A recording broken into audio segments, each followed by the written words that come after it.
Of course, I would forget something. Sorry, guys. Can you all hear me? There's got to be a mistake. Come on, guys. Like, I am not perfect. There's got to be a mistake. Can you all hear me now? Sorry. I was just asking, where are you guys from? Can you hear me?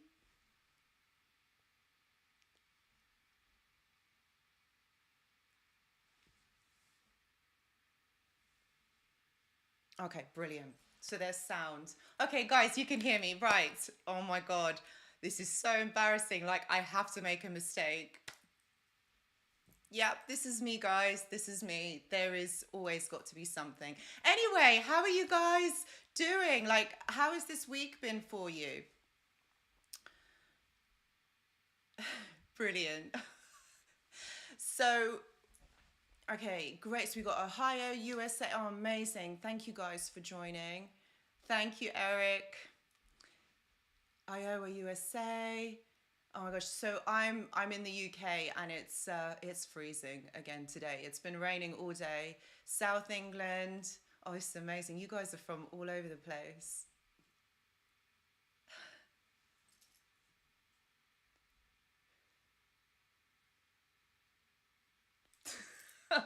William, you're right. I only had one job. No, two jobs because I had to make sure that the camera's working and the mic. So the camera is working, but of course there has to be a mistake.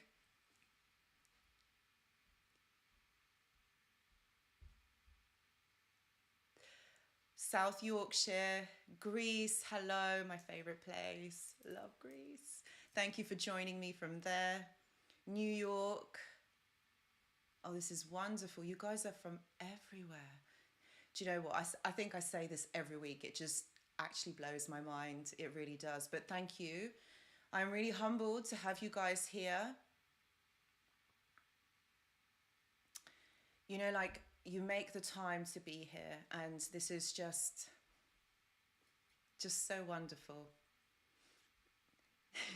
You want to move from York to Portugal? Yeah, yeah, I'm with you. Yeah, I need to move to Greece. It's gonna happen. It's gonna happen. It's happening. It is happening. Um,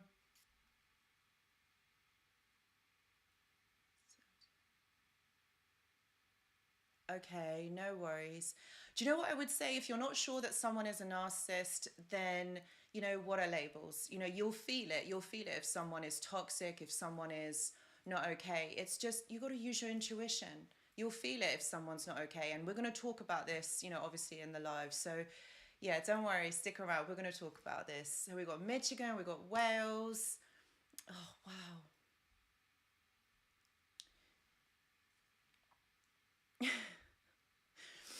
Oh, one thing that I will say actually, one thing that I will say, one notification here is, and he's going to hate me for saying this, but it is the moderator's birthday on Friday. So if you guys can wish him a very happy birthday, because he's turning 1 year older on Friday. Yeah, I had to get you because you did fall asleep in my live a few weeks back, which I'm not going to forgive you for that. Bonjour to you too. I love France. Actually, do you know what? I'm going to be in Paris at the end of March, which I am really looking forward to. So, yeah, Paris is one of my favorite places as well. I'm from Norway. It must be cold there too. Elizabeth, thank you for joining. North London. Yeah, whoop, whoop. Yes. Yes, please do wish him a big happy birthday. Please embarrass him. I'm trying my best. He's going to be another year older. Not wiser, but older, yes.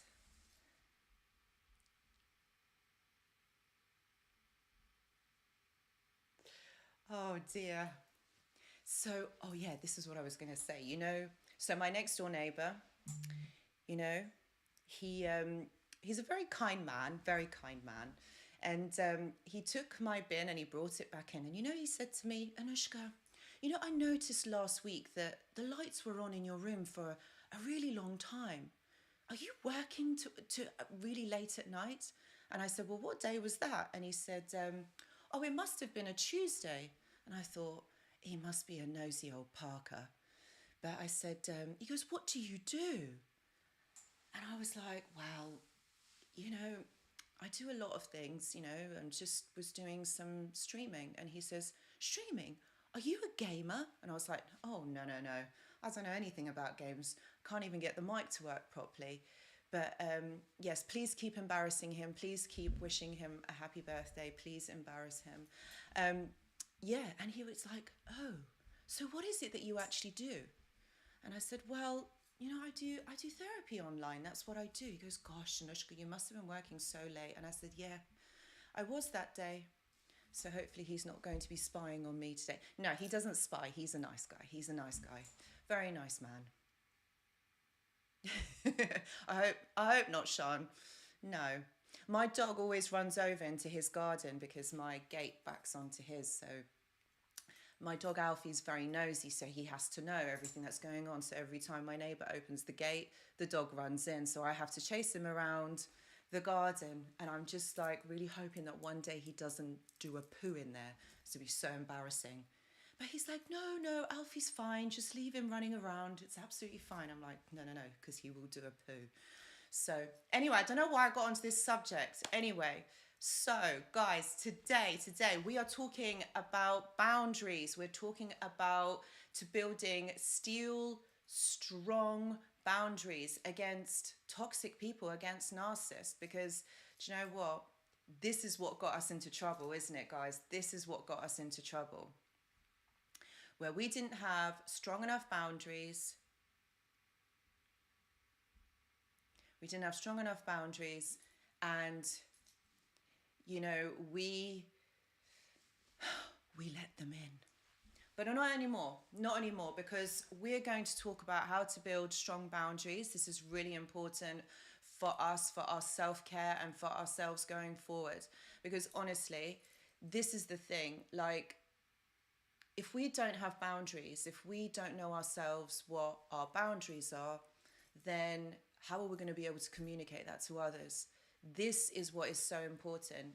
And I really hope that, you know, you guys, after, you know, learning a bit more about boundaries today, you know, if you need to go and do your own research, do your own research, but do build boundaries. This is all about, you know, your self-care, and it's all about you making a difference in your life, all right? This is what is important.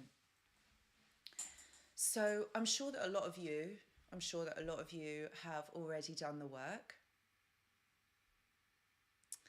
And you probably know what boundaries are. So if you guys know what healthy boundaries are, put it in the comments.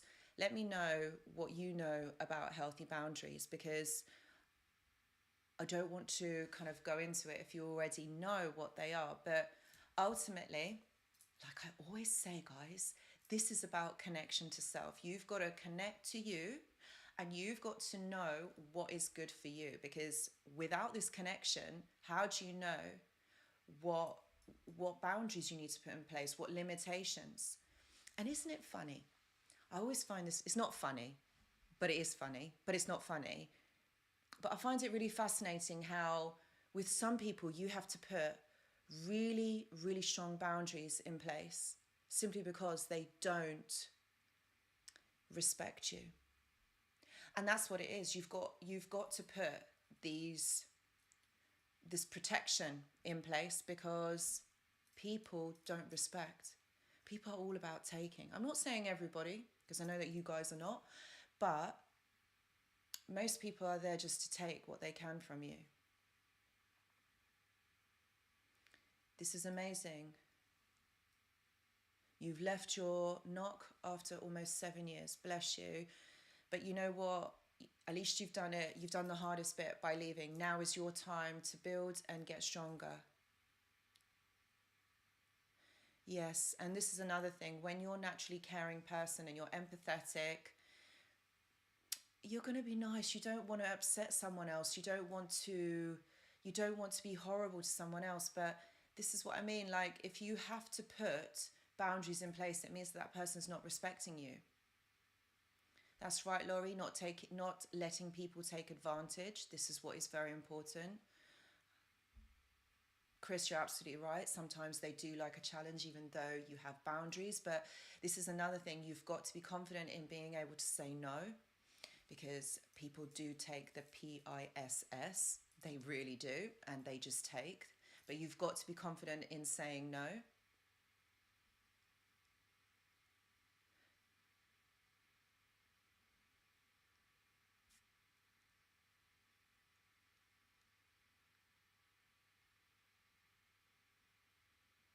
Eric, you swim with sharks? This is amazing. Please send me photos. I would love to see this. Oh, yes, that's true. Yes, good point. I hit 90K today. Oh my God, today has been so amazing. I was going to put out a message to say that, yeah, I've hit 90K. I'm like not far off 100K. And this was actually, I've got to say, this was actually one of my manifestations, that I would hit 100K this year. I'm so happy. I am going to do a little story. So I didn't have to, I wasn't able to do it today, but I will put out a story. Like, I'm so happy. Honestly, guys, I just wanted to say thank you so much for being you, for being here, supporting, and just your energy, just the things that you say, your engagement, everything. But because none of this would be possible without you guys. So thank you so much. Thank you, honestly, from the bottom of my heart. Thank you so much. I am so happy. I am really actually so happy. Okay, so healthy boundaries. All right, so healthy boundaries are things that you need to put in place that make you feel safe. This is about having, that protective kind of barrier or protection around you, because it is so important to let other people know how you want to be treated. So if you have soft or flaky boundaries, people are going to treat you any way that they want to. And believe me, they will, as you guys probably know. They will just take what they can. So this is about really getting strong and having the confidence and the self-esteem to say no. If something doesn't feel right, it's about having the confidence to be able to say no, this doesn't feel good to me. And this is why I'm saying that it's so important that you are connected to yourself. You listen to your intuition. You listen to what is right for you. You listen to what you feel is right for you, and then you communicate that. You need boundaries because other people don't know how you need to be treated. And like the majority of people don't actually take notice of this, because people are usually so consumed in their own world, so consumed in their own life. So, if someone is treating you in a way that is not right, it's usually coming from like an ego place. It's not that you need to take it personally. I'm not talking about narcissists. I'm just talking about people in general. I will get onto narcissists. You know, generally people are so in their head, like it's all coming from like a mind space. They're really just consumed with their own thoughts, with their own life. So they're not really, in their emotions. They're not empathetic. People like us who are empaths, okay, we do put ourselves in other people's shoes, and we're like thinking, well, how would the other person feel? But not everybody does this, which is why it's important for you to have strong boundaries, being empathetic, being compassionate, being a person who feels, other people's emotions. No, Chris, it's not being selfish, no. But if you want to look at it like that, sometimes you do have to be a little bit selfish. Sometimes you do have to be a little bit more concerned and a little bit more guarded with what it is that you want. And that's the key here. It's about being guarded. I know that naturally we are not people who want to hide away, or we're not people who want to be guarded with the way that we are with our emotions, with our personality. But honestly, if you think about it, people out there, it's like what I say, most people are not concerned with your own welfare or with your own well-being. They're not even concerned with their own. So they just go about their day doing what they normally do, doing the same thing all the time. So it's about you being able to put that in place and really communicating that to others. And it could be as simple as saying, I don't feel like that's right for me. Or if you find that someone is taking too much of your time. Actually, I'll give you an example. I have a friend who always calls me up and she's like always talking about her boyfriend. There's literally drama every other day. And I do like her. She's got a good heart. She isn't a bad person. She's not a narcissist. But she's just literally calling me up and she's just talking about her boyfriend. And she's a therapist too. Yeah. So and literally I have to just, do you know what I do? Because it does get a little bit irritating, a little bit too much, because it's always in the evening, like after I finished, working with clients, like you feel a bit drained because you've been working all day, you've been talking all day. And she'll call up and she'll be like, Anushka, I don't know what to do. But usually what I've started doing now is not answering the phone. Or I make excuses like saying, oh, I really can't talk now, I have a client, or I've only got 10 minutes. It always goes over 10 minutes, of course. But what I'm saying is that I can't keep talking because she'd have me on the phone for like 5 hours. And that's not happening.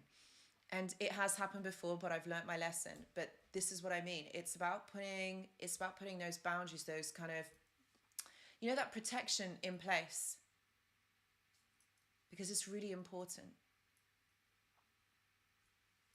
Please, guys, do press the like button. I've actually got fluff in my tea. Today I've got red tea. Oh God, what is it called? I forgot. Hibiscus. That's it. I've got hibiscus tea with a bit of honey. I love it. Cheers.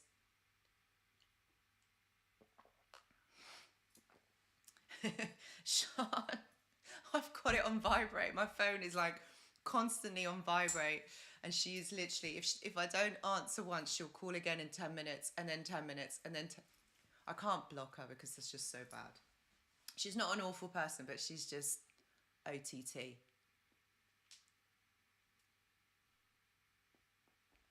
Yes, please do press, I don't know why I said that, please do press the like button. Sean, I like cornflakes too. God, I haven't eaten them since I was a kid. Yeah, it must have been since I was like in secondary school. Are you eating them now? Yes, you're right. Actions do speak louder than words. So so let's look at narcissists and boundaries. So we all know what they're like. We all know what they like. They don't like it when we do have boundaries. And if you are someone who has to still be around a narcissist, or you've got family members, or maybe you've got back with a narcissist and you're thinking like, oh my God, this is just not going okay. How do you put boundaries in place with a narcissist? Or maybe you have children and, you still need to see them or be in contact with them. I think that's hard. I think that's really hard.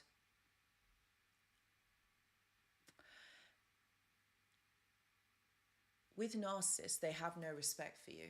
They don't care what it is. Don't know where that stray hair was going. They have no boundaries. They don't care. They have no respect for you. So that's what you've got to remember. It's about them, and it's about how you can serve them, what you can do for them. So the fact that, now you're putting boundaries in place, they don't care. They don't care because all they care about is if you're doing what they want you to do. And so it's important for you to keep putting those boundaries in place. Doesn't matter whether they like it or not. This is about you saving your sanity with these individuals. Because they're not going to respect that you have boundaries. They don't care that you're saying something or doing something. If it's not something that they want you to do, then they don't care. They're not interested. So this really depends on you. in being able to have the confidence to actually initiate these boundaries. And do you know, this can look like, you know, boundaries on time, you know, your time, which is like what I was kind of doing with my friend, because she takes too much time talking about her boyfriend. She never asks me how I am. Anyway, it's always about the boyfriend. So that is all about time management and boundaries on time. And I'm sure you guys also have maybe friends like that, or people that you know that they will just talk for England. Do you know what I mean? Like they would just talk and talk and talk until like the cows come home and you're like, I have stuff to do. You know, I have a life. So this is really about you actually, you know, realizing that this isn't okay for me. Like I had to, you know, like with my friend, I had to put that boundary in place because, you know, 5-hour phone calls, and I kid you not, I have had 5-hour phone calls with her, are not okay every single time. It could also be emotional boundaries. So that's also something that a narcissist is not going to like, emotional boundaries, because they are all about emotions. They only want your emotional validation, like all the time. So this is about being like having that barrier, being a bit more guarded, being a bit more removed. This always really helps. They're going to hate it because they know what you're like. They know that you're someone who is willing to give them validation. They know that you are someone who is always going to be there. You're transactional, remember? And that's how they see you. So the fact that you are now putting this boundary in place on your emotions, on your time, for example, they're going to try and break your boundaries down. They are going to try and manipulate you so that you do what they want you to do.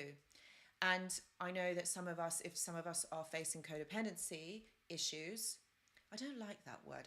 Wish there was another word for codependency. I will need to think of it. I can't think of it at the top of my head, but if some of us, for example, find it really difficult to say no to people, and, you know, we are people pleasers and we want to make that other person feel good, at what cost? At what cost do you want that other person to feel good? At your own? You know, are you going to put yourself in a place of danger just so that someone else can feel good? This also is not right. This also is a disrespect of you, because you're not respecting yourself. And that is the key here first. If you're putting boundaries in place, you're respecting yourself, you've got the confidence to say no. That is what is important. Is the fact that you are doing this for yourself first. So you're showing like a blueprint of how someone else should behave around you, or how you want to be treated. This is what is important. I know that so many of us struggle with these codependency issues, like we're wanting to make the other person happy, or we've got like things that we need to do for other people, or things that have been assigned, or roles that we have to play, or things that we have to do. But, you know, even if you are codependent, it's okay. Like, you can still put boundaries in place, you can still put limitations in place to protect you. So this is really important for you to kind of recognize and understand that when you're around toxic or narcissistic individuals, oh yeah, I think enmeshment, I think it could be that, I'm not sure. Thank you, Eric, appreciate that. Yeah, absolutely. Push and pull is one of the manipulation techniques. Of course, it's like hot and cold. I love you, I hate you. I love you, I hate you. And it's just, I know that's just one example, but yeah, the push and pull is because you just never know where you stand. And when you're trying to put boundaries in place, they're going to keep pushing you away. And I know that's going to really hurt, but you've got to understand that this person doesn't respect you.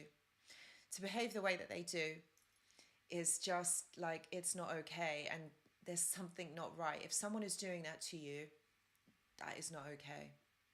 So putting boundaries in place, this could be in any scenario, like it could be at work, for example.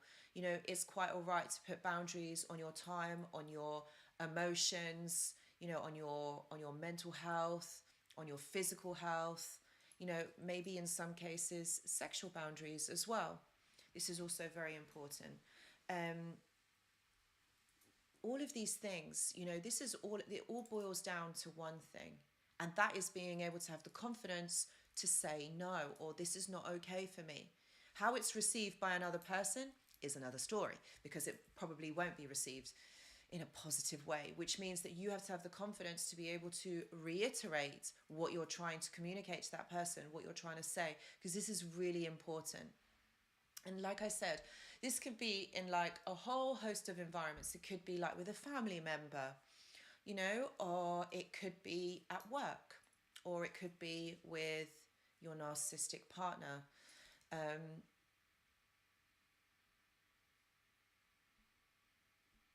This, you know, it's about using your discernment. And if you're connected to yourself, if you really know what it is that you want and you feel good within you and understanding what is good for you, then this is the most important, because what you're doing is you're trying to communicate that. You have to communicate those boundaries to others.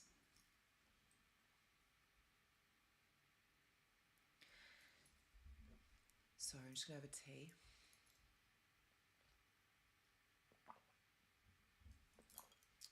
Guys, do press the like button so we can get this information out there, so the algorithm can pick it up, which would be really good for other people who are maybe struggling with this at the moment.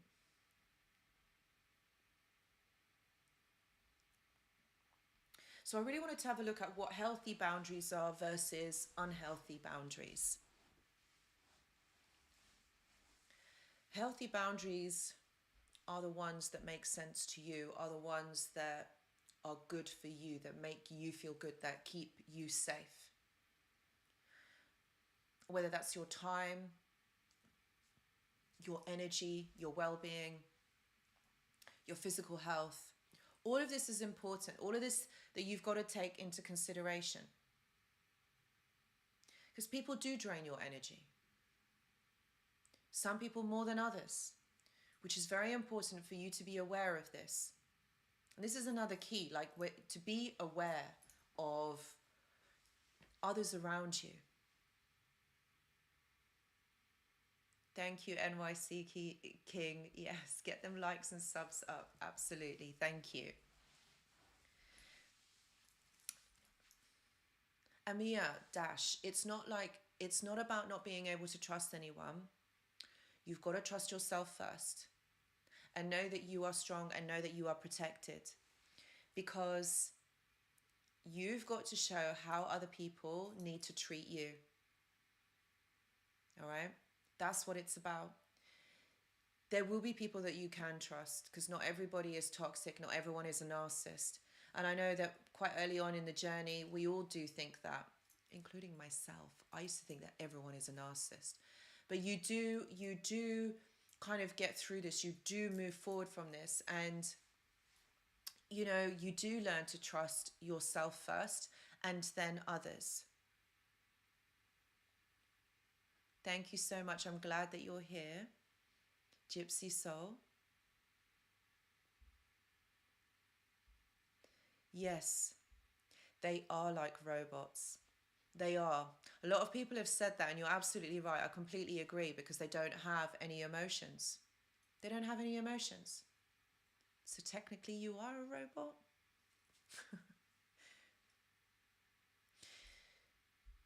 Connection to self.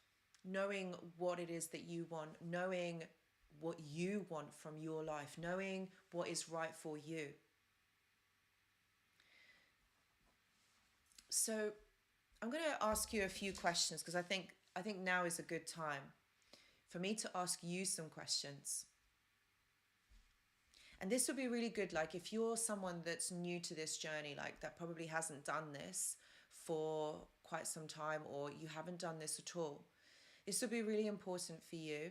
Don't have to do it now, but maybe it's something that you can consider doing.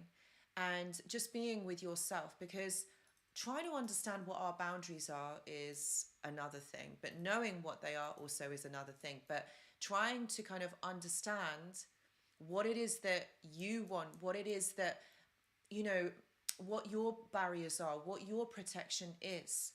And sometimes, look, you know what? Sometimes we do get it wrong. Sometimes we just let that one slip through the net. But it doesn't matter. It doesn't matter because you can always bring it back. So this is about asking yourself, what is causing you stress and discomfort? Okay, think about it. What is causing you stress and discomfort? Is it another person? Is it a situation? Right, think about it for a moment. What is causing you stress and discomfort in your life?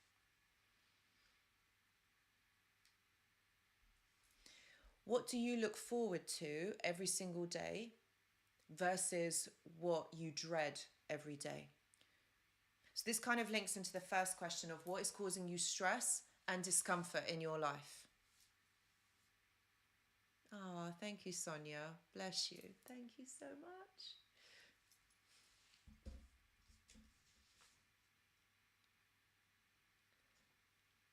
Oh yeah, Sean, it's St. David's Day tomorrow. Oh, Barry Island's beautiful. It's got seals there, doesn't it? That's so wonderful. That is an act of self-care. I really love that, Sean. And you brought some daffodils. That's so lovely. That's so wonderful. Thank you, NYC King. Thank you so much. Bless you. Oh. Think about also what areas of your life do you feel exhausted in? Okay. What areas of your life do you feel exhausted?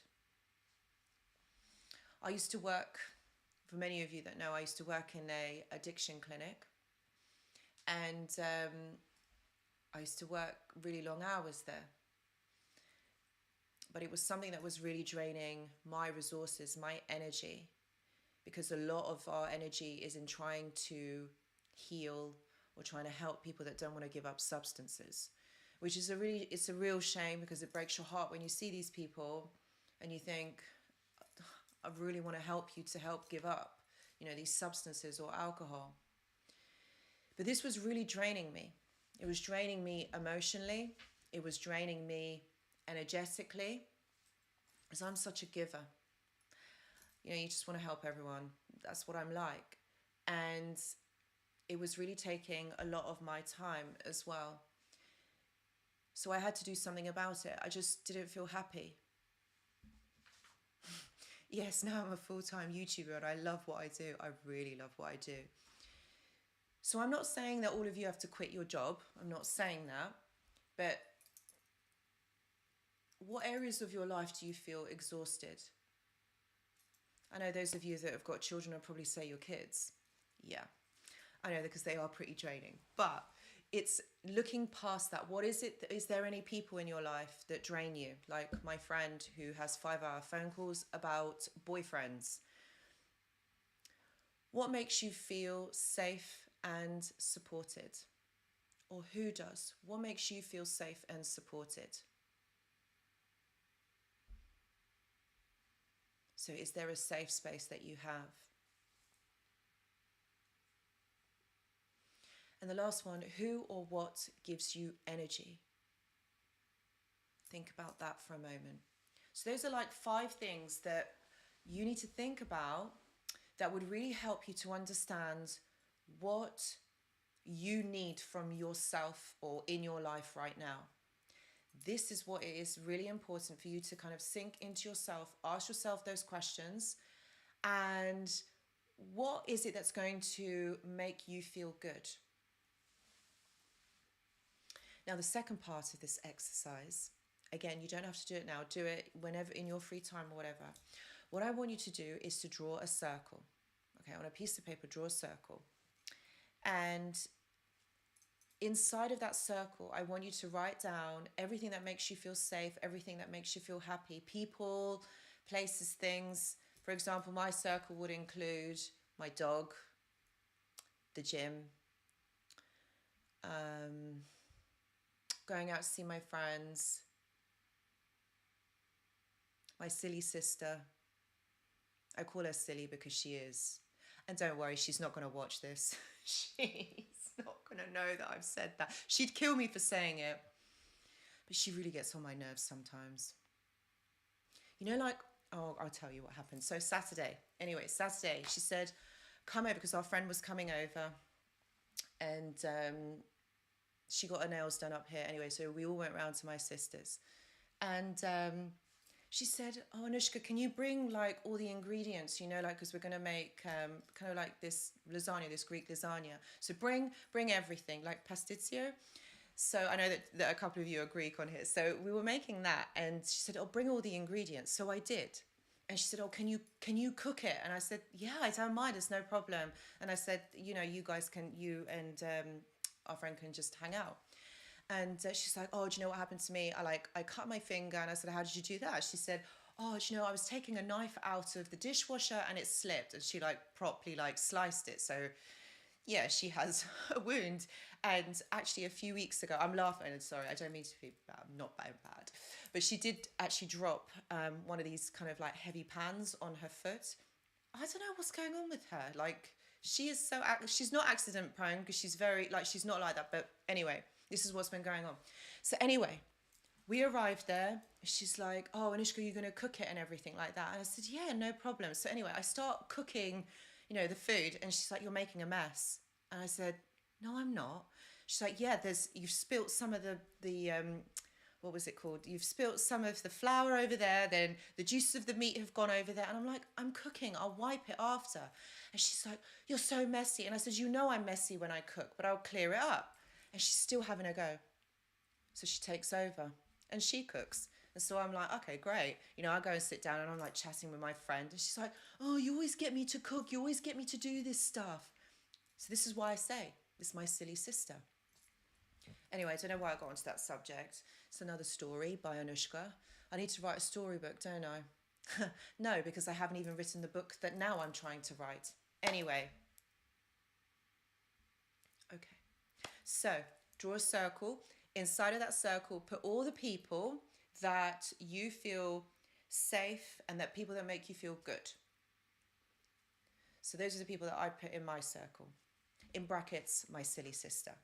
And then on the outside, write all the things that don't make you feel safe.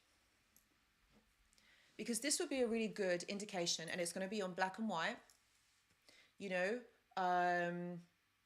so that you can see what is making you feel good, what is making you feel not okay, and the people and the situations. Because this is going to really bring to light what is good for you and who is not respecting you. It's really hard sometimes for us to realize that people who we thought that we trusted and loved don't feel the same way. And I know that it's probably hard for a lot of you to know that the narcissist didn't respect you, even though they pretended to at the beginning, even though they showed you that they did.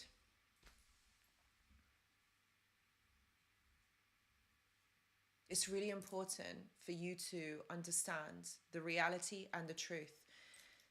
And so this is why I really always I kind of say this to my clients, to be really important for you to write down what it is that's causing you discomfort in your life, and and highlighting that and really understanding that actually, you know, this is really what is happening. You know, this is so important, you know, for your well-being right now.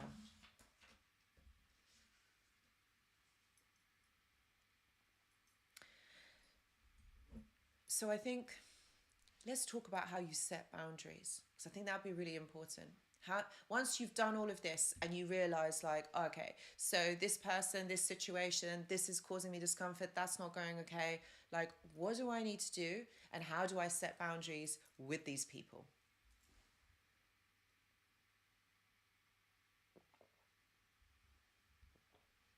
Yeah, the flying monkeys. Yeah, you cannot give them any information, because that's going to go straight back to the ex-narc. You've got to be really careful what you say, and actually maybe don't even engage. Maybe it's just better that you ignore, like go no contact. They don't need to know anything about you because they've been sent by that person to find out information on you. Yeah, the coverts are the worst. They are the worst.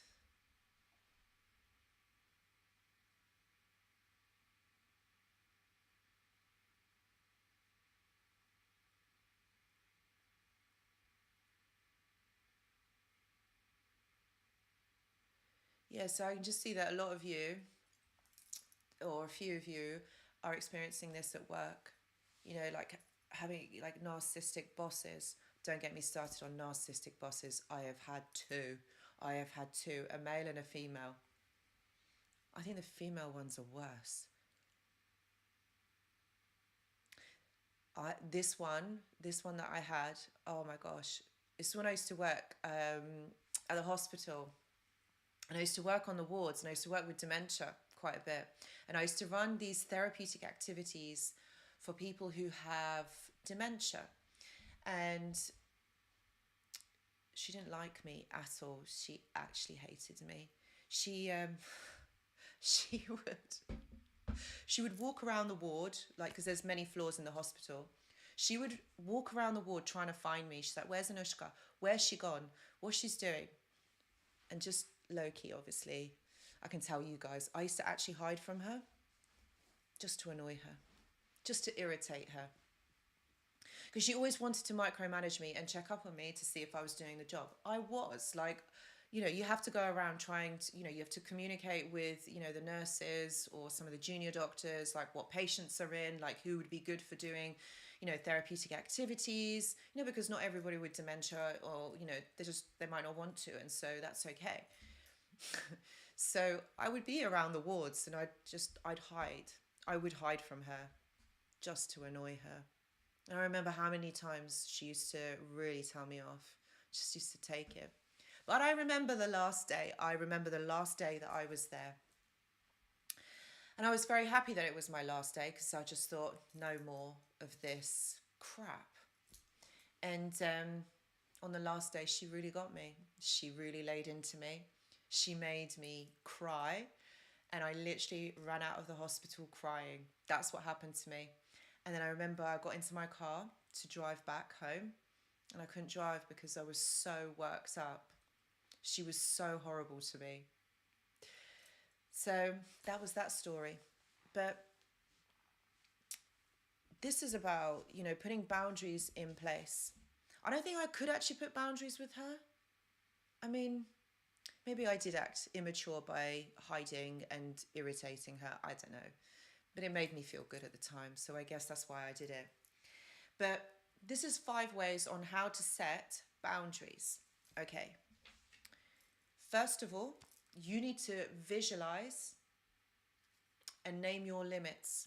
This is why I did that exercise with you guys earlier, so that you can understand, what it is that you want, what it is that makes you feel good, what it is that, that is good for your well-being. Because you've got to know what it is, because ultimately we all have different boundaries. For every one of us, it is completely different. My hair is doing my head in today. Everybody's boundaries are going to be different. So it's about really understanding and getting intentional and knowing what it is, what boundaries are for you. So this is about visualizing and naming them. Also, you need to be able to communicate your boundaries. You actually need to tell people. You need to say it, and not be afraid to say it to someone when someone is upsetting you, someone is not making you feel good. Like, you've got to be able to have the courage to be able to communicate that. It doesn't have to be an argument. It doesn't have to be name calling or anything like that. You can say all of this with a smile on your face.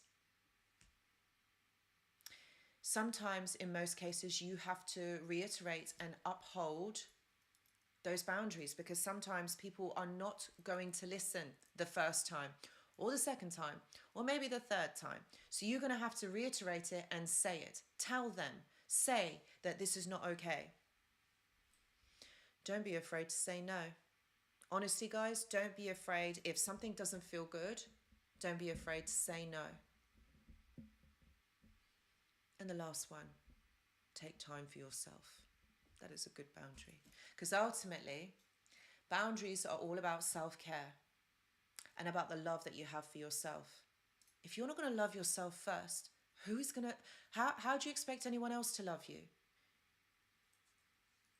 If you don't show people how you want to be treated, okay, and say no if a situation or a person doesn't suit you or is not making you feel good, you have to do something about it. Because this is ultimately the relationship that you have with yourself. You know, you're going to be in a relationship with yourself for the rest of your life. So it has to be good. It has to make sense. You've got to feel good. You've got to respect yourself.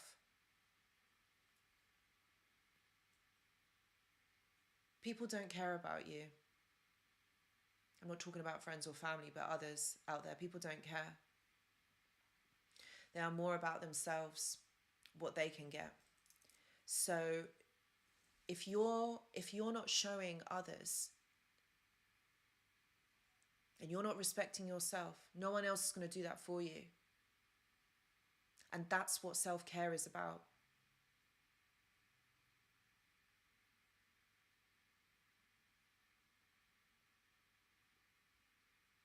Oh, bless you. I woke up one morning and all my hair was gone. Then found out that it was sorrow and anxiety that a person caused me. Bless you. It does. You know, it does. The way that people treat us when it's really toxic, when it feels really bad to us, you know, like our body does show the signs of that. We might not think, but it does. And I'm sorry that it affected your hair. I'm sure you had beautiful long hair, you know, thick hair. But it can grow back. You have to clean yourself off, you're right. Oh, I love that dream guy. Don't look for the right person, be the right person. This is it. Because you're the one that's going to have the relationship with yourself for the rest of your life. And if you don't respect you, you don't love you, how do you expect anyone else to do that? We can't look for other people to give us these things that, you know, we are wanting. We have got to give that to ourselves first. There's no point looking for external validation for other people to do that for us. If you want to be happy, you have to be happy first.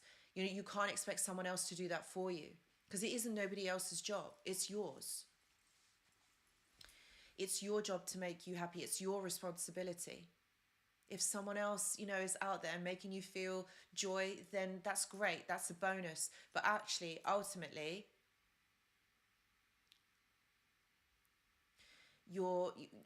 it's about you doing that for yourself.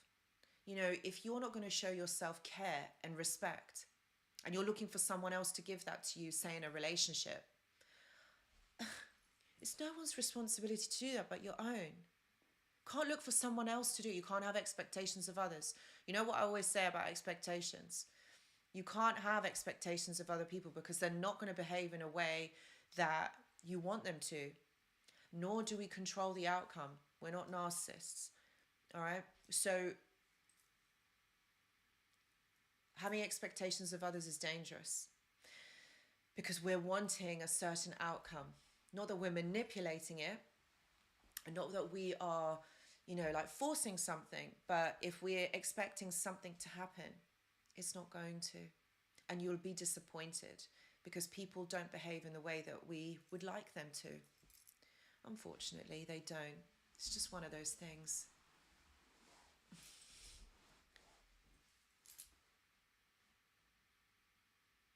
I suffer when I feel alone, which is now. Angela, bless you. I know for a lot of us, we hate being alone, especially if we've been in long-standing relationships. One of the hardest things is to be alone. But being alone doesn't mean having to be alone because you're actually with yourself too. So thinking about this in a different way, what could you do for you that makes you feel happy, that you don't feel alone? Because remember, this is just a mindset. We're never actually really alone. Being alone it's fabricated in our mind because we are with ourselves. And if you find yourself good company, or maybe it's something that you will work towards, then you're never actually really alone. Actually, you know, being alone can cause, you know, so much creativity. I know that when I was in Greece, I spent quite a lot of time on my own and I was fine. I enjoyed that because I I still didn't have time to do everything that I wanted to. I don't know, I'm just always very busy. But for me, I found it, I was really creative. I managed to get a lot of content done, for example. My mind was always busy. Or I was reading a book, or, I met some great people, and that was really nice, like going to see them, or, just being out amongst people. That really did drain my energy, actually. But, you're never really alone. Like, do you know what? You could even go out for a walk into nature. That's nice too. Being around, nature, that's really quite calming. That really helps.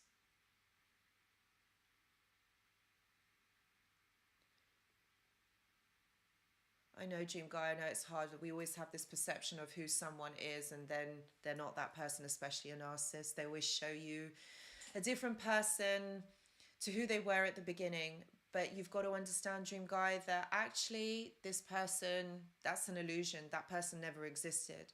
So it's like you're wanting or wishing something. Yes, I was living in the ghetto, but it was good. It was a good ghetto. I wasn't afraid. It was good though. I enjoyed it. Quite smelly, but it's all right. That person, they just show an illusion of who they really are, but they're not that person. So you're missing an illusion of that person. This is wonderful, DW. I feel more comfortable now being with myself. I don't enjoy looking over my shoulder. Yes, I am with you on that. Absolutely. To break away, be free. This is what is important, is to have that freedom, emotional freedom. Sarah, you're asking, do narcissists always feel unwell or sorry for themselves? Ooh, I don't know. Do they feel sorry for themselves? Yeah, if they feel sorry for themselves, they're never going to show you, because it's all just a mirage, isn't it? They're never going to show that. But if they're feeling unwell, actually, yeah, they will pretend to be the victim because they want sympathy. So again, they're drawing energy off you, they're drawing your emotions. So yeah, probably I would say that that is a thing. Absolutely, the old bit. Your name. Your name. Yes, absolutely. Being single is better than being with a narcissist. 100% with you on that one. Yes. Yes. They do feel shame. Yeah, they do, but they'll never show you. So they try and hide it, lie after lie, because they're never going to show you who they really are, because they don't want to be vulnerable. That's also very true, that you will always feel alone with a narcissist because they're not actually really there. It's all very surface level. There's no depth. That's a really good point. We do feel alone, but actually we don't. Over time, I can't remember what your name was who said about that you're feeling alone, but over time, when you develop that relationship to yourself, you won't feel alone. You will not feel alone. This is something that will pass. This is why I said it was more of a mindset rather than it actually being a reality or something that really is going on, because we're never really alone. But yeah, being with a narcissist, you're more alone than you ever think, because there's just no reciprocation there. Like, you don't even feel like you're in a relationship with someone, even though the body, the person is there, but it's nothing. Yes, the old biddy, like, your name, your name. I love it. I love it though. It's great.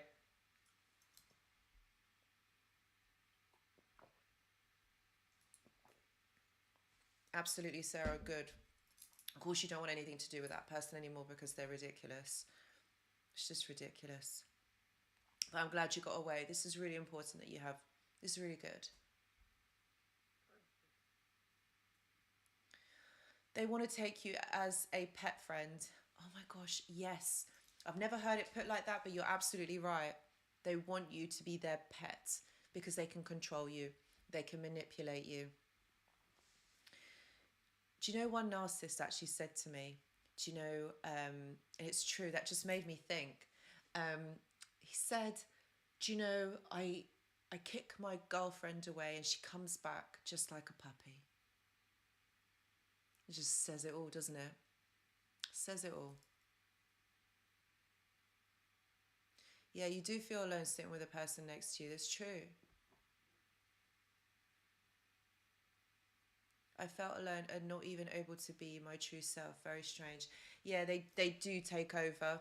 They take over exactly everything, don't they? And you just don't, you can't even connect to yourself because it's just their energy is so toxic. It just takes over everything. That is so true.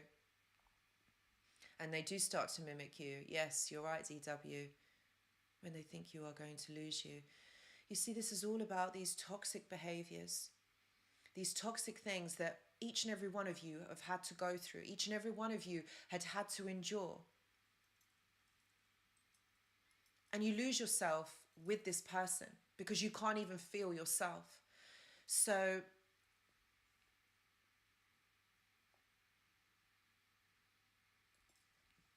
sorry, I was just reading the comments. You know, and you lose yourself with this person. You lose who you are. You lose, you know, a part of you to this person. And you lose it because it's taken from you. Not that you like willingly wanted to give it. It's taken from you. And this is what I'm saying. You've got to take yourself back to you. You have to connect yourself back to you. And that is what is important here.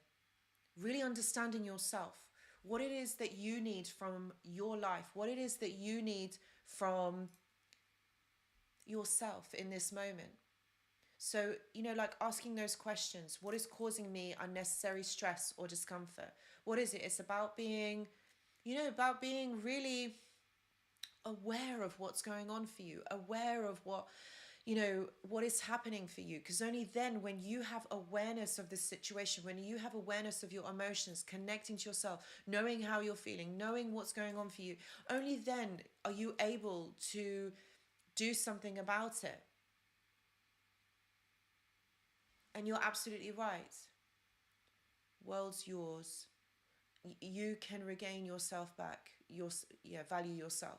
This really is about connection to self, and this is why it's so important for you to understand you, for you to know where you are at emotionally, psychologically, physically. You know, and if there's changes that need to be made, then you're the only one that can make those changes. You're the only one that can, you know, make your life different. But we can't do that if we don't know what it is that we need to change. We can't do that if we don't understand ourselves. Because how can we make those changes when we don't know what is wrong? Like, I understand for many years or for a long amount of time, the narcissist would have taken that awareness, you know, off of yourself, and that you have had to serve them. You have had to do things for them. Be their caregiver, be their supporter, do so many things for them because that is who they are. That is what they want from you. So it's time for you now to take, you know, your time, your energy back, and your love back to you. Because it is important for you to connect, for you to understand yourself. And there's so many things that you can do that will really help you connect back to you. You know, it's not only journaling, because I know everyone says, oh, to connect back to yourself, you have to journal. Yes, that is a really important part of it, you know, understanding you. You know, and when you're writing, you know, you're writing your thoughts, you're writing, you know, from the heart, what is going on for you. Whilst that is one way, it's only just one way, guys. There are many ways. You know, the other ways could be, you know, like go and take yourself for a walk. Just go for a walk. Breathe some fresh air. I know that for a lot of us, it is absolutely freezing and it is raining outside, but so what? Just go. I've done it, guys. I have done it. Not today. I was too cold today. Too cold today to go anywhere. Sorry. I'm so uncomfortable and my back just clicked. That is my own fault because I haven't been to the gym for 3 weeks. This is not good. I'm going tomorrow. But yeah, this is connecting to yourself, really understanding what it is that what are your needs? What do you need? You know, like even asking yourself right now, like, what do you need in the moment? What do you need right now?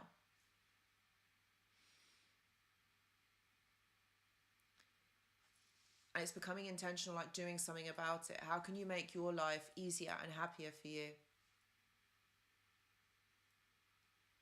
I know for a lot of us, we're at the beginning of this journey. You know, that journey of leaving someone who was so toxic, who took so much from you, made you feel so unimportant, so insignificant. But none of that is true. None of that is true.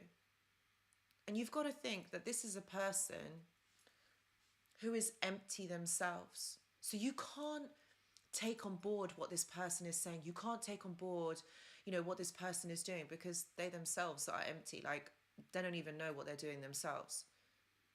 They are toxic. Yes, old biddy, it was freezing today. I've had like the heating on all day. Cannot warm up. Bonnie, you're right. It's hard to rebuild after years, and it takes patience and self-compassion, able to undo all the lies. But Bonnie, you can still do it. Like, it is possible for you to get there, and you will do it. Just don't give up on yourself. Yes, of course, it's gonna take time to rebuild it. But the lies have always been the lies. And you're not going to figure them all out. You're not. You just got to be in the knowledge that most of them were lies. This person can never really truly love you. There's no depth to this relationship. There's not really a connection. And on some level, maybe they did love you, but they loved you in a toxic way, in a transactional way, like what can you do for them? So it's never really fulfillment. The only love and the only fulfillment that you will have is if you give that to yourself. You've got to give that to you first, because that is the most important relationship. You've got to put yourself first. And I know someone said, "Oh, that's you being selfish." It's not. It's just, do you know what? Like, you just value yourself. That's what it's about. It's about you valuing yourself and putting yourself first. And you're probably thinking, well, what if I have children? It doesn't matter if you have children. You still got to put yourself first. You've got to show your children that having boundaries, having respect for yourself is very important, because you don't want someone else doing that to them. So it's about being able to have, and stand in your true power. Being you. That is your power, because each and every one of you is different. You have your own unique set of gifts, skills, things that make you unique. And that is your gift.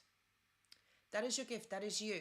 And those are the things that you need to celebrate. That is your power. You are your power. Can't be someone else. We can't do what someone else does.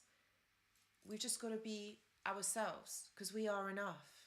We are enough. You are good enough, just as you are. You just got to build on that. Build your power. That is your internal power, you.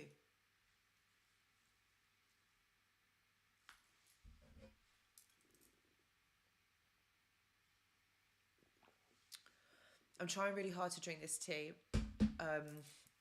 because this is loose leaf tea. And I put it in my teapot so it could brew like 20 minutes before the live. And for some reason, some of the loose leaf has escaped the bottom of the cup. And I really hate it when there is loose tea at the bottom. It feels like I've got like some other things floating around in my tea. I was really enjoying it. So I'm not going to be able to finish the rest of that off, but I really liked it. Hibiscus tea. That's what I had, with a bit of honey. I love it.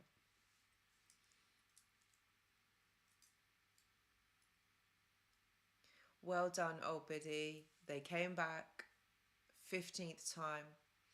Yeah, they do.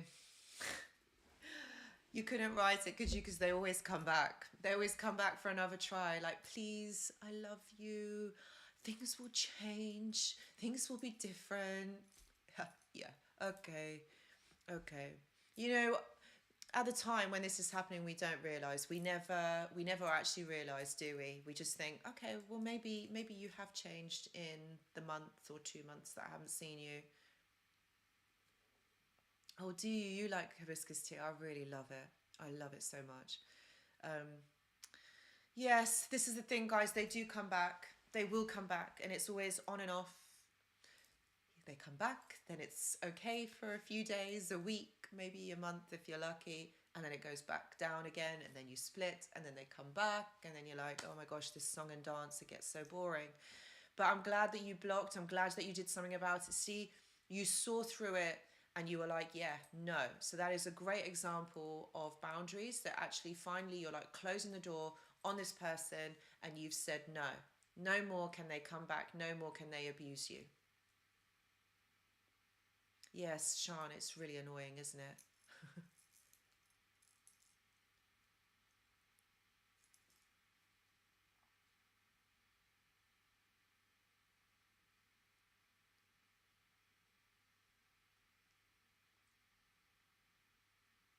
Yeah, they are cowards and bullies. That's exactly what they are. So, how do you deal with narcissists or difficult people? This really boils down to actually having the confidence to be able to put your boundaries in place, being able to communicate that to someone who doesn't have respect for you. You know, it's really about understanding that these people are difficult, and it's not about going head to head with these people and trying to argue it out.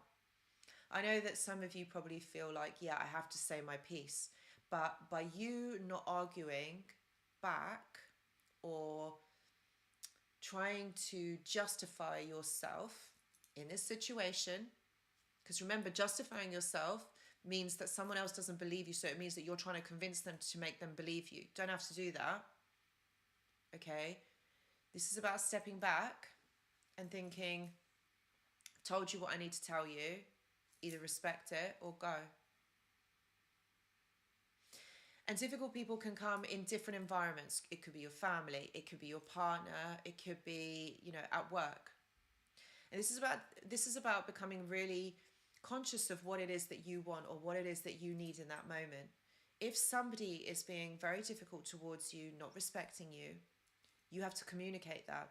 But that's about having the confidence and the self-esteem to be able to say what it is that you need to communicate to that person, what you need to tell them, because it's not okay.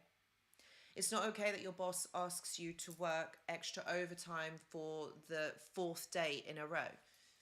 That's not okay. You also have a life. It's not okay, you know, that my friend calls every other day, you know, wanting a 5 hour, you know, conversation.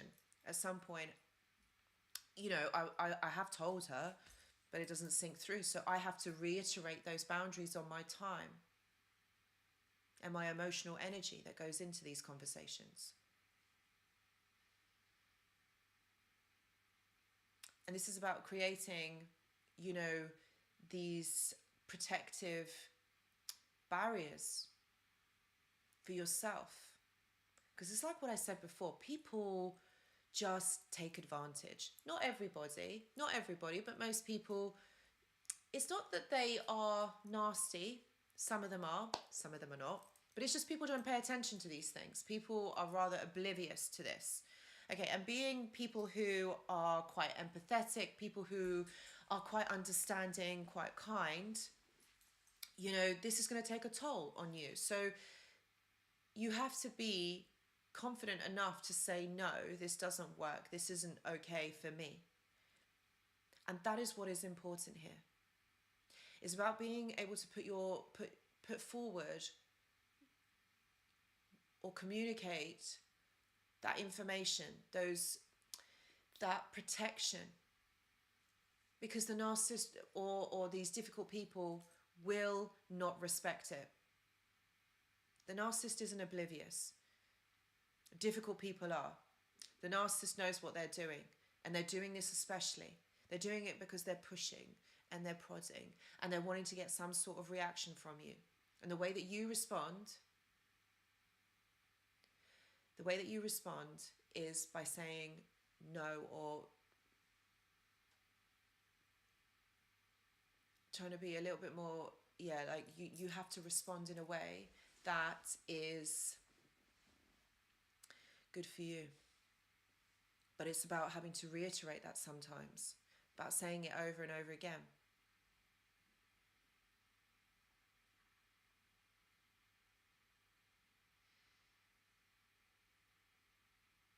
You're going to find difficult people everywhere that you go. They just exist.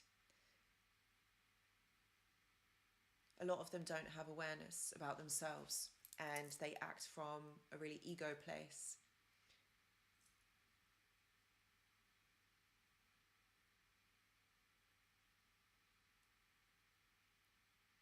Sorry, I was just reading the comments. What's going on? I never know what's going on in the comments. It's like another world to me. I don't know what's going on. I hope everything's okay. Yeah, difficult people are going to be everywhere.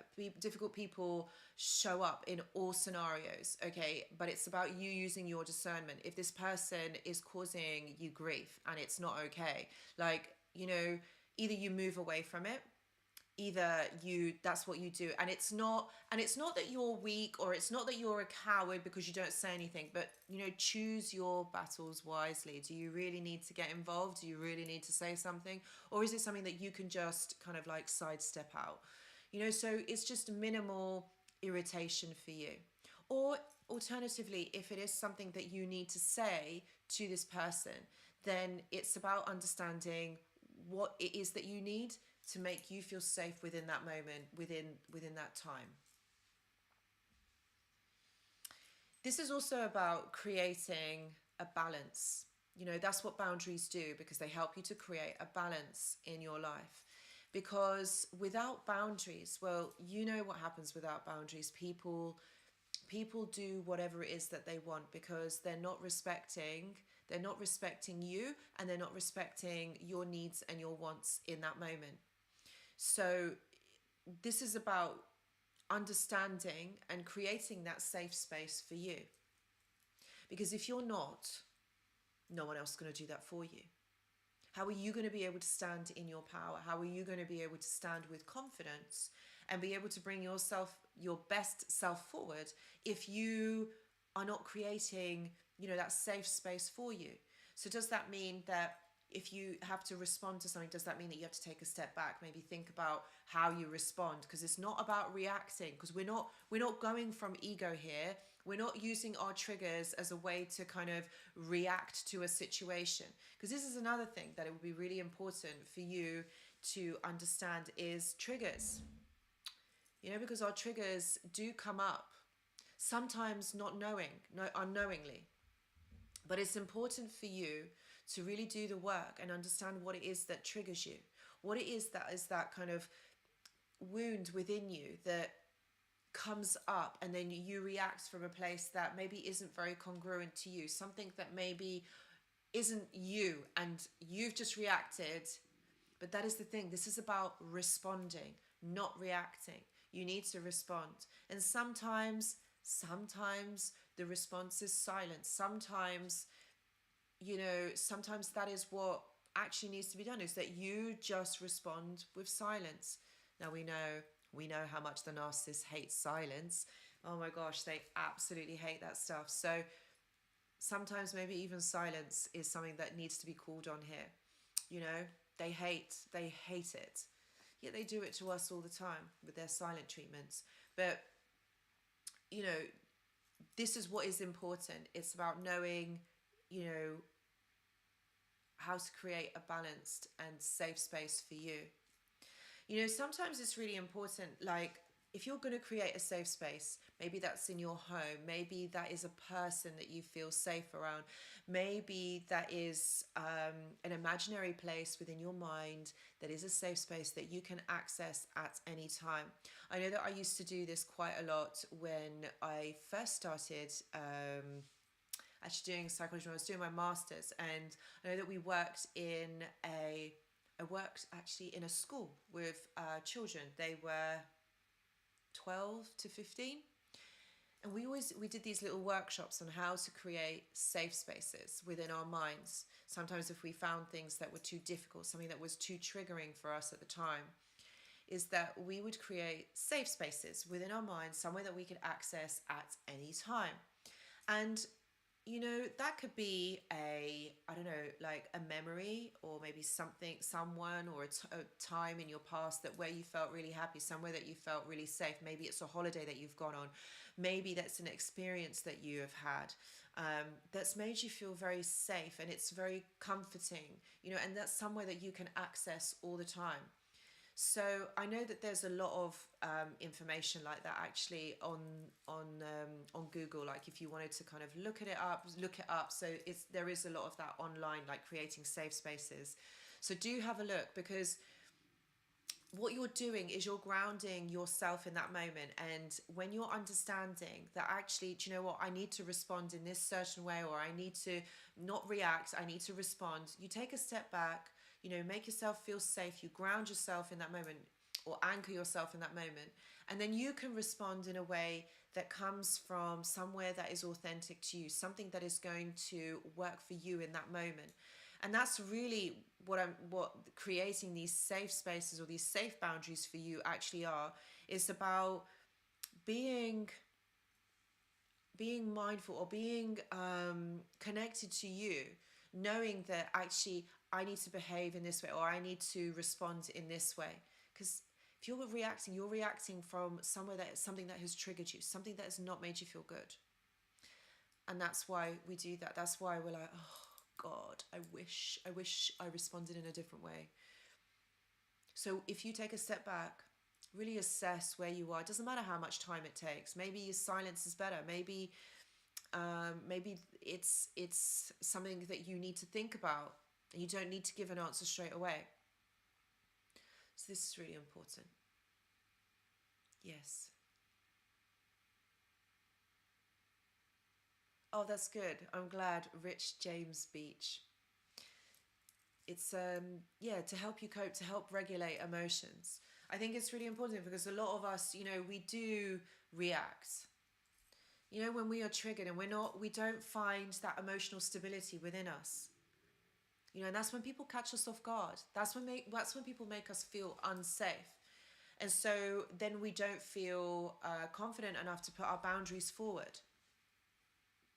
And boundaries can be, you know, in a lot of ways. It's you know, it's emotional, it's time, it's to do physical boundary, you know, like all of those things. It's important. I mean, like, I don't know, any of you that are in London and you catch the tube, you know, you're going into work. I know I did this for many years. Catch the tube to go into London, and the tube is always crowded. The worst is when it's in summer, because it's all underground. Everyone is like packed in. Everyone's trying to get to work for 9 o'clock, and you know, there's no space, there's no personal boundaries.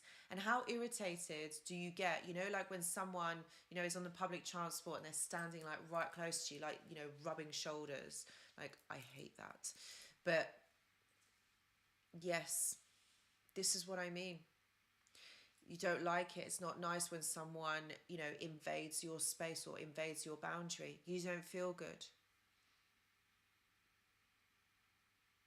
So it's about communicating that from a place that is congruent to you, or authentically you.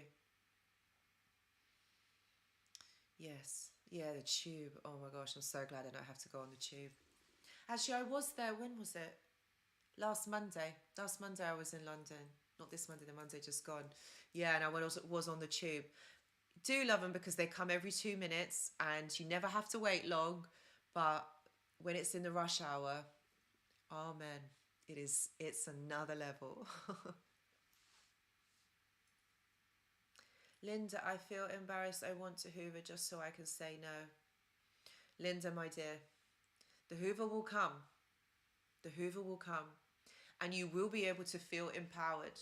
I get it. I think a lot of us have felt that. I really do. And Linda, you've been brave enough to kind of share that. So thank you so much. But you know what? Why don't you take that attention and put it on yourself? Okay? You already know that you will be able to say no. You already know that this person will come back because they always do. So take the attention off that person and put it back on you. Make you feel good. Sarah, I want to visit London. Go. Just go. It'll be fun. You'll enjoy it.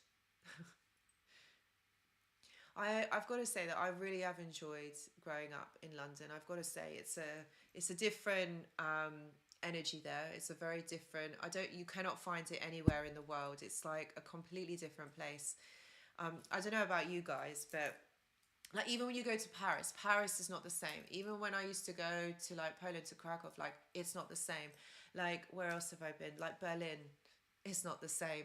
Or even, you know, like I've gone to the States, you know, you've gone LA or California, like it's, you can't find, or even New York, like you can't find that vibe. And it's not because I'm biased, because I've grown up in London.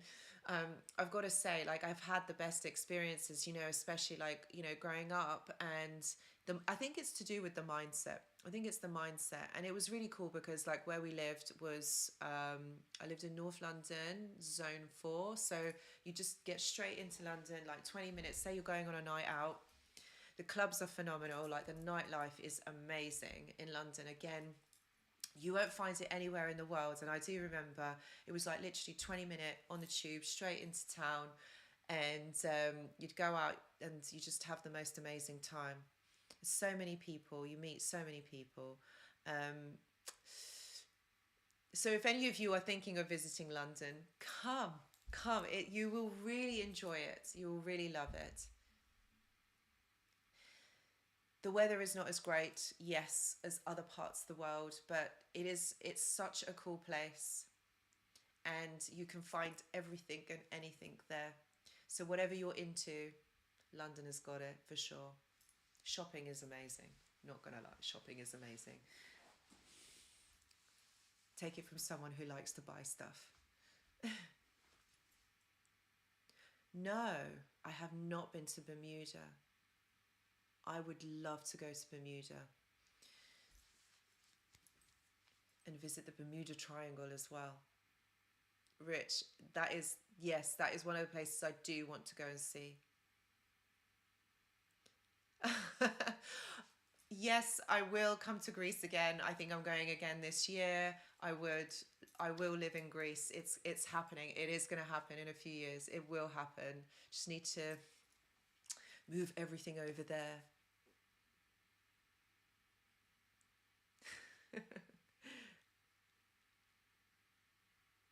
Yes, yes, the English do have their manners. Yes, they're very English, are very up on their manners. The old English ways, yes. That is something that actually a lot of people do comment on that. Yeah, the English do have their own ways. Yes, there is a lot. You're right, Eric. Yeah, cultural identity does become a part of who you are. Yes, it is. It is. You don't need to have plenty of money, I promise. Yes, London is very expensive, but you, for what you're doing, like if you want to go and see it, just, you know, you'll love it. Just get yourself there. Don't put barriers in place.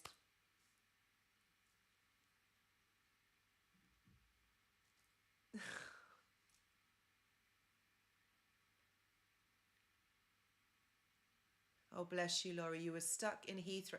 Yes, Heathrow's in West London. Oh, and you were going to Dublin. Okay.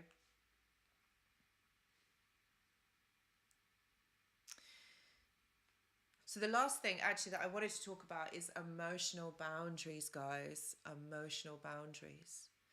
And how do we put boundaries on our emotions? And I think this is one of the hardest ones, because it's fine, you know, we do it at work, or it's fine, you know, that we can do it with family. But sometimes when it's with someone who we really care about, someone where emotions are involved, it can make it really difficult to be able to put those in place. But it's also very vital that you have to, because it's like what I always said and what I've said in this live stream, that actually if you don't show someone how they should behave around you, or how they should behave towards you, then these people are going to take advantage of you, and also of your emotions, like the narcissist did, like maybe some of them still do to you. So it's really important for you to understand your emotions. It's not necessarily having control over your emotions, but really understanding them and being able to regulate them. You're gonna meet difficult people. You're gonna meet narcissists in your life. Like, you cannot escape that. Like, if you've got rid of the narcissist in your life, you're gonna meet other people who are narcissistic. Okay, and it might be that you might again get into another relationship, which I really hope that you guys don't. I really hope that you are able to understand the red flags, and then, you know, you can do something about it. But having emotional boundaries is not overspilling them on other people. This is about having some sort of restraint or some sort of being able to manage them, because people will take advantage. People literally just want to use you. And as you know, with narcissistic individuals, this is what they do. They made you feel high, they made you feel low, they made you feel high, they made you feel low. There's no in between. But if you're not able to regulate your emotions yourself, then this person's going to play with you. That's what they're going to do. They just play you. Because you're not putting boundaries in place. You're allowing this person to take the lead on how you are supposed to feel. And you become dependent on them, how they make you feel. And that is what is really important, that you realize that this person doesn't have that control over you. That person doesn't own you to do that.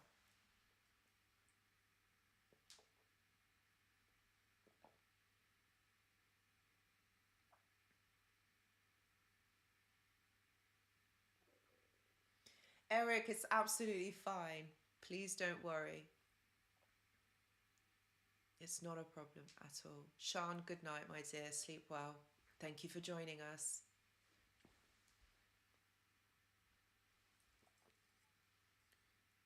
So this is not about putting your emotional validation into somebody else. You've got to be able to regulate your emotions. You've got to be able to regulate what's going on for you. And that, my friends, is all about being connected to yourself and understanding yourself.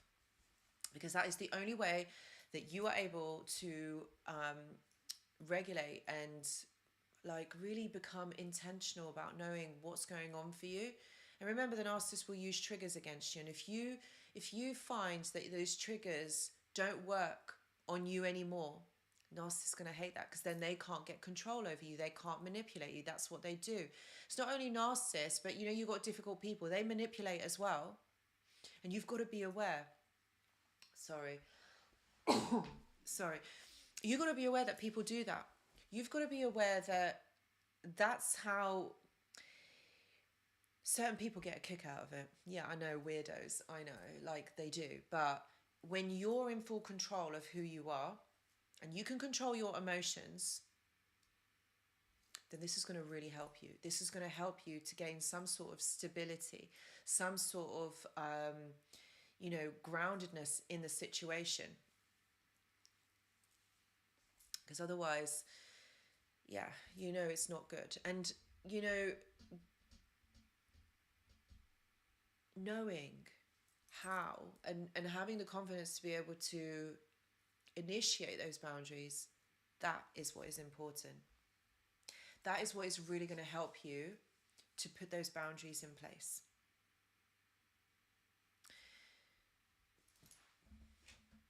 So there's a lot involved in creating boundaries, but ultimately, you know, at the core of all of this, it's about knowing yourself. It's about knowing you.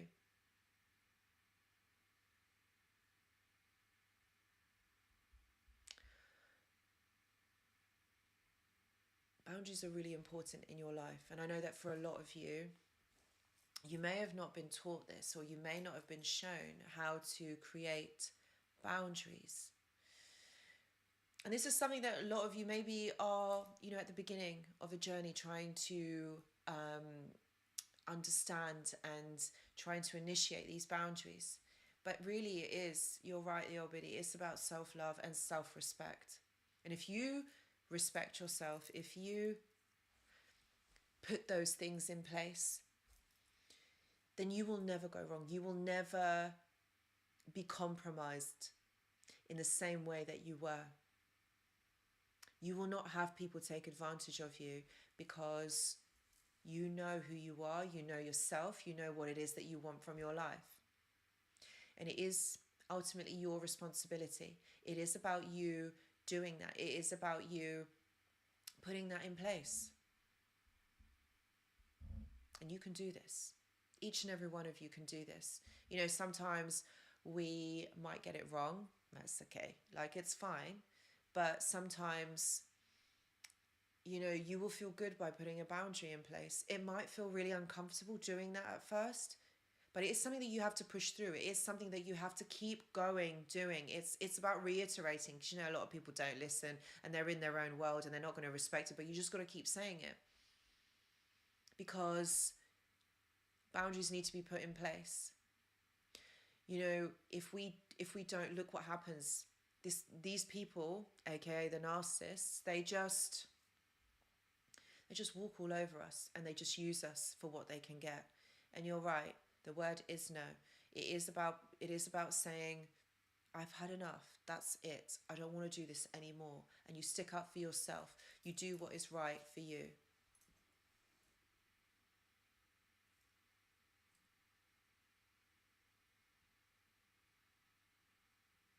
I really like that. Feels like jumping over a bridge and then trusting that a strong net is going to catch you. It's hard to trust. Trust is developed over time, DW. You're absolutely right. It is hard. It is hard. And it's because it's something that we've never done before. And you know, our brain does trick us sometimes. It really does. You know, because it will always make us go back to something that makes us feel good, or something that we have been familiar with. But it's not worked, has it? Because we've not put boundaries in place. So that's something that hasn't been able to keep us safe. If we keep doing what we've always did and then expect different results, that is a sign of madness, because you're not going to get different results if you're not doing anything different, right? So it's about pushing through, because you know boundaries are important. And again, it's that connection to self. For a lot of us, we weren't taught how to connect to ourselves, how to feel emotions, because either we didn't feel comfortable enough to be able to express our emotions. Maybe we were embarrassed. Maybe we were made to feel small. Maybe we weren't validated enough by our caregivers or our parents. Maybe we were laughed at school for saying how we feel. Maybe the teacher put us down. There's so many scenarios that could have happened in our childhood that made us feel like we've got to retreat back into ourselves. And so we've got to stay quiet. We can't say how we feel. And I think, especially for the men who are watching, I think this is also a big thing as well, because men are not allowed, or have been taught to not be allowed to say how they feel, or it's quite embarrassing saying that maybe they don't feel good, or maybe something's not right, or they, you know, finding something difficult. Because as a man, you've got to be macho and you've got to be strong, you don't have emotions, blah blah blah. But I think over time now this is changing. So guys, it is safe for you to talk about emotions with the right person. It doesn't mean that you're weak, it doesn't mean that you're not macho, it doesn't mean that you're not strong. It's okay to talk about your emotions. And I think it's important for a lot of you that you should talk about how you feel. Okay, it is important. Don't hold it all in, because that's the worst thing that you can do. Okay, and not be able to express it. Remember, all this causes so much anguish and so much pain, so much mental strain as well, if you just don't say how you feel. So guys, I encourage you to reach out to someone who you feel safe, or a therapist, someone who you can just talk to if you're finding things difficult. um so yeah, like it's about cultivating that trust within yourself. Okay, to know that actually you can trust yourself. You're not going to let yourself down. You're not going to do that, because you know why? Because you guys are enough. You already are enough the way that you are. And that is what is important for you to remember. And it's like what DW, I think it was you that said that, you know, it's just jumping over a bridge and knowing that there is going to be a net that is going to save you, that is going to be there, and it's going to be okay. And that you are going to be caught. You are going to be safe. That's what these boundaries are. This is ultimately about really understanding yourself.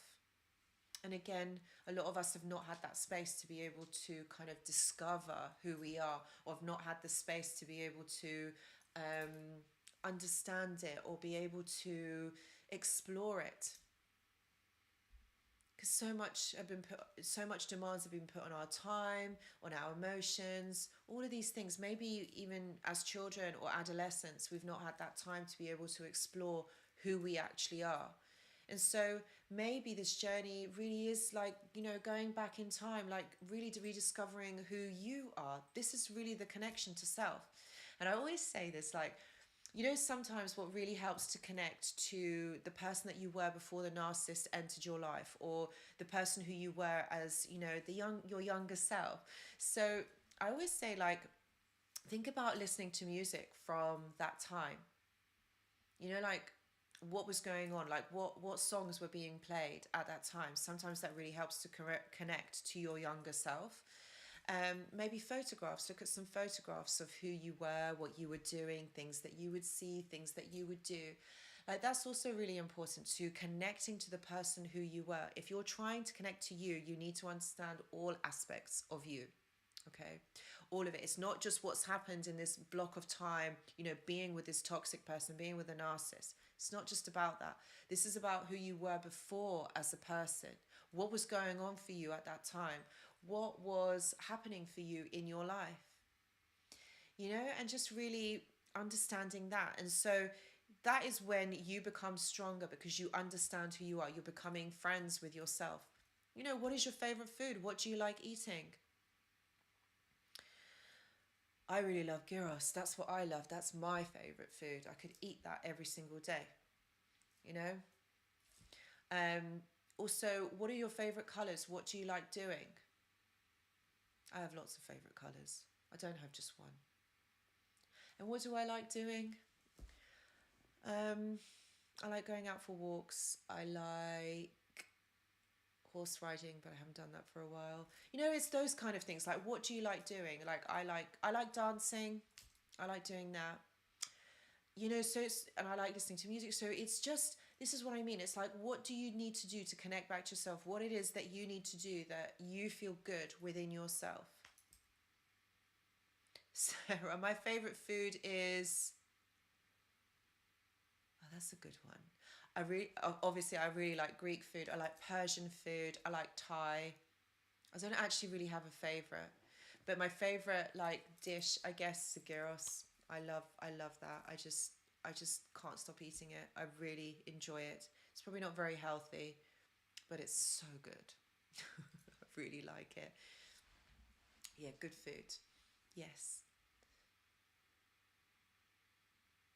That's a really good point, actually. Yes, also accepting who we are now in all of our perfections and imperfections. I love dancing. Oh, amazing. Yes. So it's about acceptance as well. That's a really good point.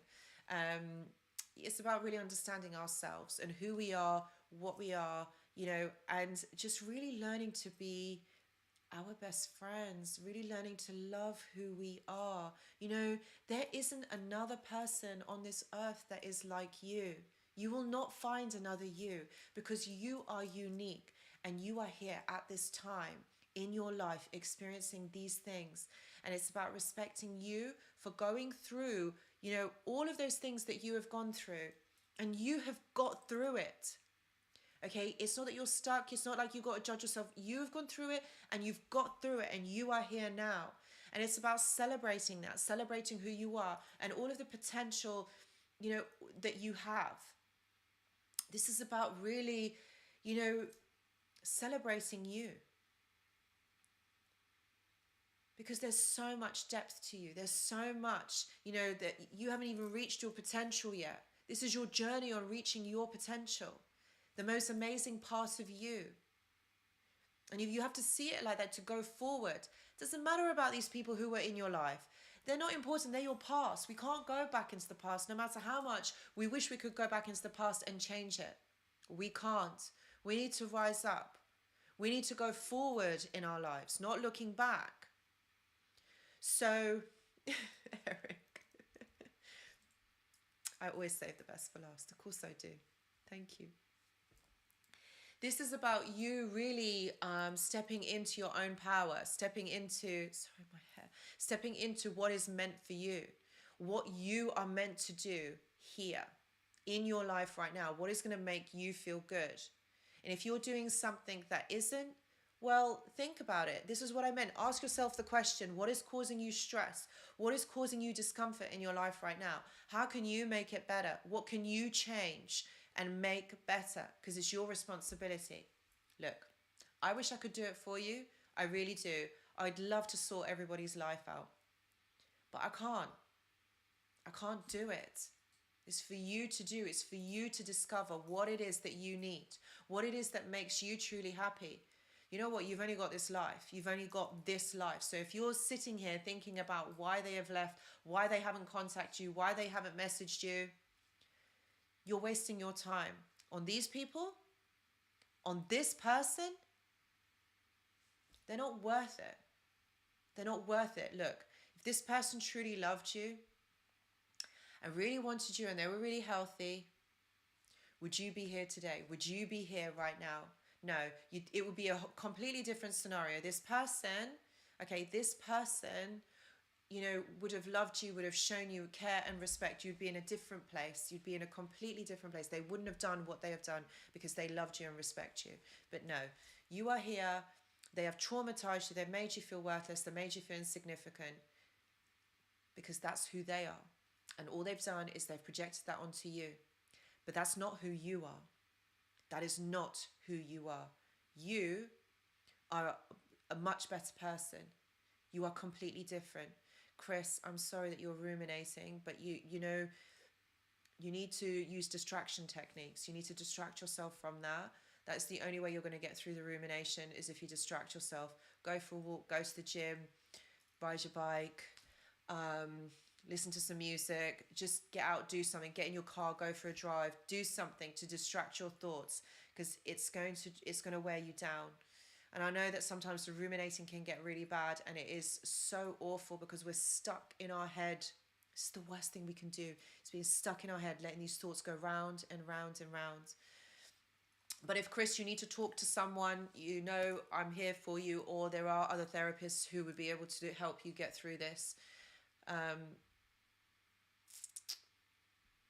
Yeah, Linda, I know the trauma bond is really hard and you're trying to understand it, but the only way to be able to get through the rumination is if you distract yourself, and you have to do it regularly, because remember, our mind learns, or we learn to do things through repetition. So it's about repeating the distraction. I think if both of you are at the beginning part of this journey on your healing, then yeah, you just distract yourself. Do things that get you out of this moment. You need to ground yourself in the now. It's not easy. I know, guys, it's not easy. But you got to push through, all right? You got to push through, and you got to choose yourself. This is your life. This is your life for you to live. Don't be worried about someone else. Because like I said, if they were different, you wouldn't be thinking like this. You wouldn't be feeling like this. But they're not. So they're toxic. So this is why you feel like this. It will take time, and you will get through it. And going forward, guys, putting these boundaries in place is what is going to be really important for you to move forward and for you to stand in your power. Having boundaries really will change your life. It is something that probably most of you are going to have to learn.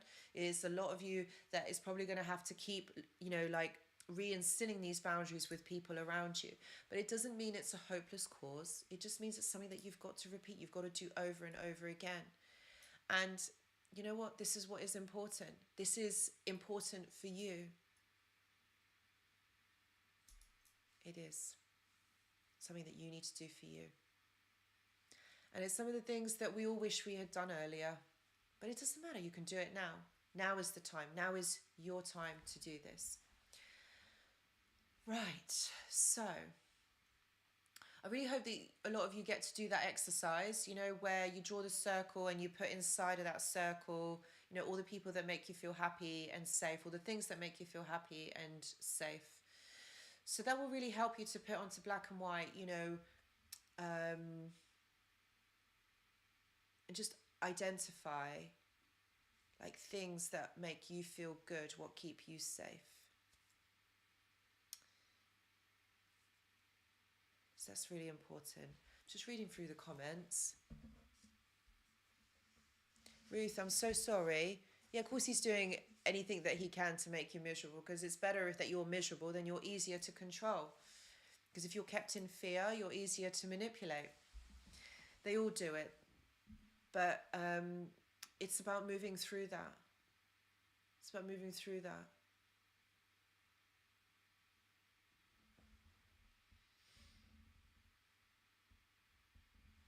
You're welcome, Laurie. You're really welcome. So guys, if you have any questions, I've just seen the time. these lives always go early. I remember when I first started doing 2-hour lives, I was thinking, how on earth am I going to be able to do 2 hours of talking? You know, be able to talk about this one subject for 2 hours. But I suppose it goes quick, doesn't it, guys? Those of you that have lasted to the end, I hope I hope that this has made sense, and it will help you to maybe help you think about how you can put like boundaries in place, things that will help you. You're welcome, Midnight Blue. You're very welcome, and thank you for joining every week. That's right, Sylvia. It's about putting attention on ourselves. That is so important.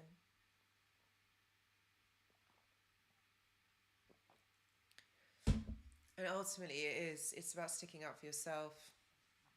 You're welcome, guys. Thank you, Flynn. Thank you, Sarah. You know, this is what I mean. You guys are so lovely. Like, it's such a great community. I am so blessed to have you here. I honestly am. I mean, like, I read through the comments and I think you guys are just so wonderful to one another, like offering, you know, that support and that kindness. And this is something so amazing that all of you have built, that all of you have done for yourselves. You know, another place, you know, if you wanted to carry on, you know, with the connection, and maybe if some of you are struggling, I do have a Discord server. We do have a community on there as well. There's quite a few of us on there now, but remember, that's 24 hours, 7 days a week. You know, my lives are only once a week on a Tuesday. And, you know, if you wanted like further support, or you wanted to kind of like talk with others, then absolutely, I would say go over and join my Discord server. It's absolutely free, and it's a free source of help, you know, like for any of you. So the moderator, if he hasn't fallen asleep or got excited because it's his birthday on Friday, we'll put the link up. The other thing that I wanted to say is, oh yes, so for next week, if there is any topics that you'd want me to talk about, please, oh sorry, yeah, so yeah, if you, moderator, could you just put the link up for Discord, please?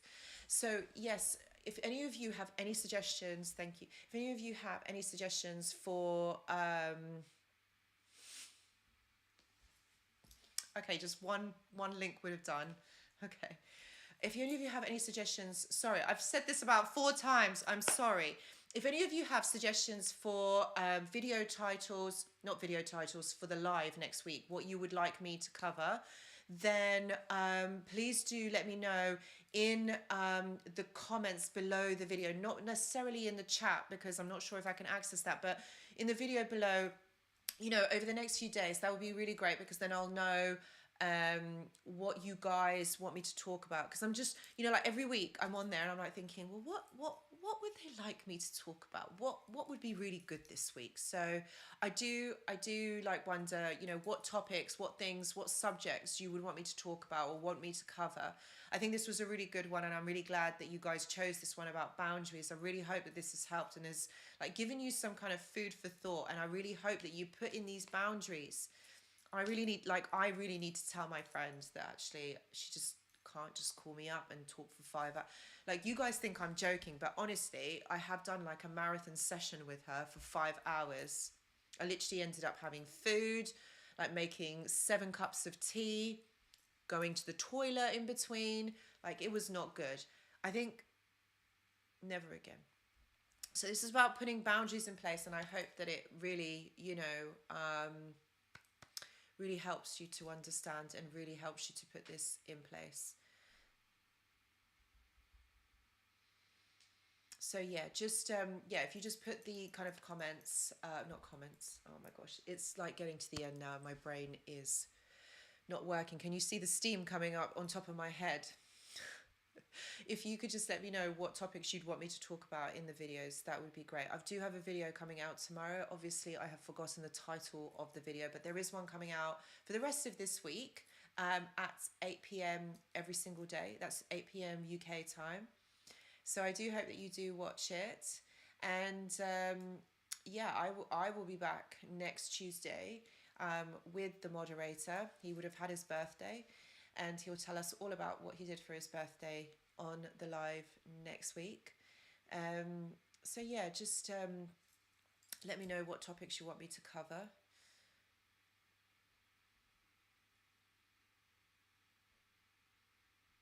Yes, it's absolutely. It's about.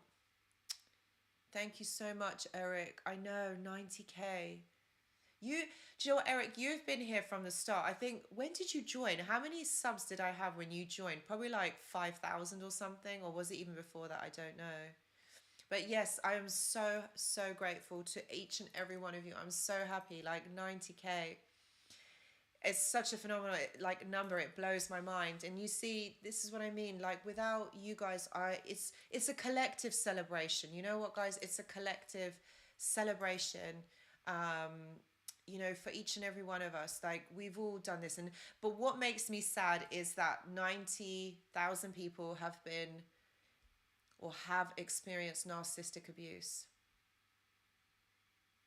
That's what makes my heart cry. Like honestly, that's what makes me so sad. And it's so sad that each and every one of you also have been through this awful, awful ordeal. But you know what I want to say? Even though we've gone through that, we're still standing. All right, we are still standing. Okay, and this is about now going forward in your life and knowing that that past experience. That's exactly it. The key is that it is past. You know, you can build something new. You can build a new life. All right, you can do this. Each and every one of you can do this. You got to push through. You can do this. Nothing is lost, only more to gain. That's how you got to think of it. And with that, my friends, I'm going to wish you all a good night or a lovely rest of the day. And I will see you all next week. And don't forget, guys, please don't forget, do put the topic of what you would like me to talk about next week in the live. Do give it a like. I would really love that. Go over and join the Discord server. And enjoy the rest of your morning, afternoon, evening, or night. Thank you for joining me. Bye. Bye, guys.